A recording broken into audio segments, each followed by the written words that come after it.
So let's look at our first little example.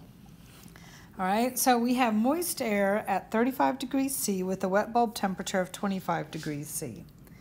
And we want to find the other information about this. So the dew point, the relative humidity, absolute humidity, specific enthalpy, humid volume.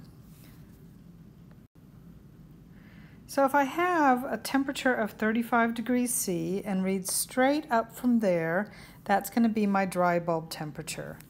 I had a wet bulb temperature of 25 degrees C. I find it along this curve and I follow this line down at an angle.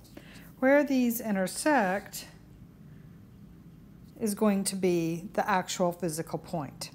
And I can read everything else from there. So reading straight across here gets me a moisture content or a humid ratio of 0.016 kilograms of water per kilogram of dry air.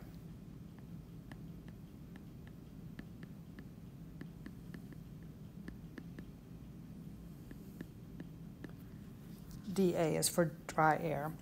If I wanted to know the relative humidity, well, here's the 40% humidity. Here's 50% humidity, and it looks like I'm at about 46% relative humidity. A little closer to 50% than to 40%.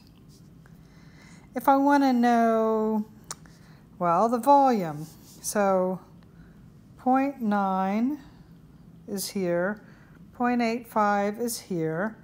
This looks to me like it's about 0.895, very, very close to 0.9 meters cubed per kilogram of dry air.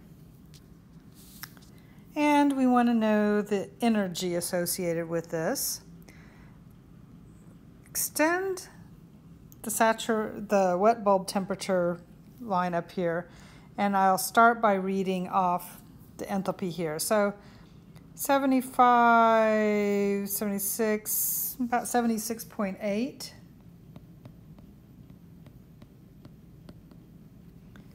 kilojoules per kilogram of dry air is for saturation. And then I find my enthalpy deviation, which are these curves here and here.